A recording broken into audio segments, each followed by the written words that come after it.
Hello dears, welcome back to Xylem learning. It's me Rima miss ആണ്. നമ്മുടെ 7ാം ക്ലാസ്സിലെ second ചാപ്റ്ററാണ് മധ്യകാല ഇന്ത്യ സാംസ്കാരിക പ്രസ്ഥാനങ്ങൾ എന്ന് പറഞ്ഞാൽ അല്ലേ. അപ്പോൾ അതിൽ ഏറ്റവും ഇമ്പോർട്ടൻ്റ് ആയിട്ട് പഠിക്കേണ്ട ഒരു പ്രസ്ഥാനമാണ് സൂഫി മൂവ്മെൻറ്റ് അല്ലെങ്കിൽ സൂഫിസം, സൂഫി പ്രസ്ഥാനം എന്നൊക്കെ പറയുന്നത്. അപ്പോൾ എന്താണ് ഈ സൂഫി മൂവ്മെൻറ്റ് എന്ന് അറിയാം നിങ്ങൾക്ക്? അതായത് ദൈവത്തോടടുക്കാനുള്ള മാർഗമായിട്ടാണ് ഈ സൂഫിമാർ ഭക്തി കണ്ടിട്ടുണ്ടായിരുന്നത്. Sufis who accepted bhakti as means to approach God. ദൈവത്തോടുള്ള അടുക്കാനുള്ളൊരു മാർഗമാണ് ഭക്തി എന്നാണെന്ന് അവർ കരുതിയിട്ടുണ്ടായിരുന്നത്. അതിനുള്ളൊരു മാർഗം ഡിവോഷണൽ സോങ്സ്, അവരുടെ ഭക്തി ഗാനങ്ങളിലൂടെ അവരുടെ ആ ഒരു ദൈവത്തോട്, ആ ഒരു ഗോഡിനോട് കൂടുതൽ അടുക്കാമെന്ന് വിചാരിച്ചവരായിരുന്നു, ചിന്തിച്ചവരായിരുന്നു ഈ ഒരു സൂഫി സന്യാസികൾ. ഓക്കെ, അപ്പോൾ നമുക്കറിയാം അവർ ഒരുപാട് സൂഫി പ്രിൻസിപ്പിൾസ് ഒക്കെ എന്താണ് പ്രൊപ്പഗേറ്റ് ചെയ്തിട്ടുണ്ടായിരുന്നു. അവർ ഇമ്പോർട്ടൻസ് കൊടുത്ത് എന്തിനറിയോ? മൊണോതെസം, അതായത് ഏകദൈവ വിശ്വാസം, ഫ്രട്ടേണിറ്റി, സാഹോദര്യം, ഹ്യൂമാനിറ്റി, എന്താണ് മനുഷ്യ സ്നേഹം ആൻഡ് ഡിവോഷൻ ടു ഗോഡ്, ദൈവത്തോടുള്ള സമർപ്പണം എന്നീ ആശയങ്ങൾക്ക് കൂടുതൽ പ്രാധാന്യം കൊടുത്തവരായിരുന്നു ആരുടെ? നമ്മുടെ സൂഫി സന്യാസികൾ, സൂഫിമാരെന്ന് പറയുന്നത്. എന്തിനൊക്കെയാണ്? Monotheism, then humanity and devotion to God, ഇതിനൊക്കെയാണ് അവർ കൂടുതലും ഇമ്പോർട്ടൻസ് കൊടുത്തിട്ടുണ്ടായിരുന്നത്.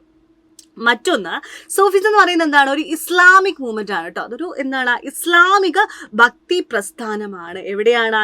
മധ്യേഷ്യൻ കേട്ടോ, മധ്യേഷ്യൻ സെൻട്രൽ ഏഷ്യയിൽ വന്നിട്ടുള്ള ഒരു ഇസ്ലാമിക് മൂവ്മെന്റ് ആണ് എന്താ സൂഫി മൂവ്മെന്റ് എന്ന് പറയുന്നത്. ഈ ഒരു സൂഫി മൂവ്മെന്റ് നമ്മുടെ ഇന്ത്യയിലേക്ക് എത്തുന്നത് 12ാമത്തെ സെഞ്ചുറിയിലാണ്, 12ാമത്തെ നൂറ്റാണ്ടിലാണ് സൂഫിസം ഇന്ത്യയിലേക്ക് എത്തുന്നത്. ഓക്കെ, ഏകദേശം എത്രയാണ്? 12 കേട്ടോ. അതെങ്ങനെയാണ്? 12. ഓക്കെ, 12 കേട്ടോ. 12 സൂഫി വിഭാഗങ്ങളുണ്ട്. 12 എന്താണ്? 12 സൂഫി സെറ്റ്സിൽ നിന്നും 2 സെറ്റാണെന്ത് നമ്മളെ എവിടേക്ക് വന്നത്? ഇന്ത്യയിലേക്ക് എത്തിയത്. ചിസ്തിയും സുഹറവർദിയും. ഓക്കെ, ഏതൊക്കെയാണ്? 12 എന്താണ് സിൽസിലകൾ എന്നറിയപ്പെടുന്ന സൂഫി വിഭാഗങ്ങൾ ഉണ്ടായിരുന്നു. സിൽസിലാസ് എന്നറിയപ്പെടുന്ന സൂഫി വിഭാഗങ്ങളുണ്ട്. അതിൽ 2 നമ്മുടെ ഇന്ത്യയിലേക്ക് എത്തിയത്. അതാണ് എന്താ? ചിസ്തി ആൻഡ് സൂറവർദി. ഓക്കെ, ചിസ്തിയും സൂറവർദി എന്ന് പറയുന്നത്. ഓക്കെ, പിന്നെന്താണ് അവർ ഇമ്പോർട്ടൻസ് കൊടുത്തത്? എന്താണ്? ആത്മീയ ജീവിതം, സ്പിരിച്വൽ ലൈഫിലായിരുന്നു. ദെൻ എന്താണ്? അവോയ്ഡ് ലക്ഷറിയസ് ലൈഫ്, ആഡംബര ജീവിതത്തെ എന്താണ് ഒഴിവാക്കിയവരായിരുന്നു സൂഫിമാരെന്ന് പറയുന്നത്. അപ്പോൾ എന്താ മനസ്സിലായത്? നമുക്കറിയാം ഇതെന്താണ്? ഇതൊരു ഇസ്ലാമിക് മൂവ്മെന്റ് ആണ് അല്ലേ. അത് ഇന്ത്യയിലേക്ക് എത്തുന്നത് 12ാം നൂറ്റാണ്ടിലാണെന്ന് നിങ്ങൾ ഓർത്ത് വെക്കുക. 12 എന്താണ് സൂഫി വിഭാഗങ്ങളുണ്ട്, സിൽസില എന്നറിയപ്പെടുന്നത്. അതിൽ 2 സെറ്റാണ് നമ്മുടെ ഇന്ത്യയിലേക്ക് വന്നത്, ചിസ്തിയും സൂറവർദിയും. അവർ ഇമ്പോർട്ടൻസ് കൊടുത്തതിനാണ് സ്പിരിച്വൽ ലൈഫിന് കൂടുതൽ ഇമ്പോർട്ടൻസ് കൊടുത്തു. ഓക്കെ, മറ്റൊന്ന്, സൂഫിക്കൊരു മാസ്റ്റർ ഉണ്ടാവും, സൂഫിക്കൊരു ഗുരു ഉണ്ടാവും അല്ലേ. ഓരോ സൂഫിമാർക്കും ഗുരു ഉണ്ടാവും. അവരെന്ത് വിളിച്ചു?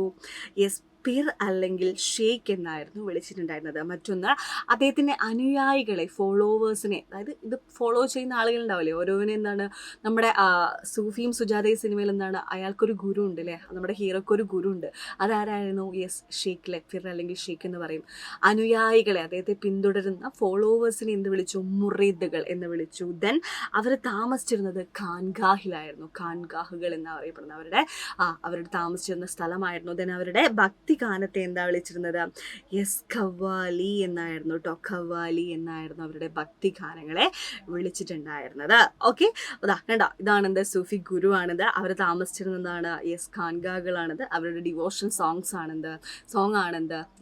ഖവാലി, ഖ്വാജാ മേരി ഖ്വാജാക്കല്ലേ, അതൊക്കെ നടക്കുക നമ്മുടെ ഖവാലി സോങ്സ് ആണ്. അപ്പോൾ ഇത്രയും കാര്യങ്ങളാണ് നിങ്ങൾ സൂഫിമാരെ കുറിച്ച് മെയിനായിട്ട് അറിഞ്ഞിരിക്കേണ്ടത്. അപ്പോൾ ഇതേപോലത്തെ വീഡിയോസായിട്ട് ഇനിയും വരും. Ta-da, bye guys.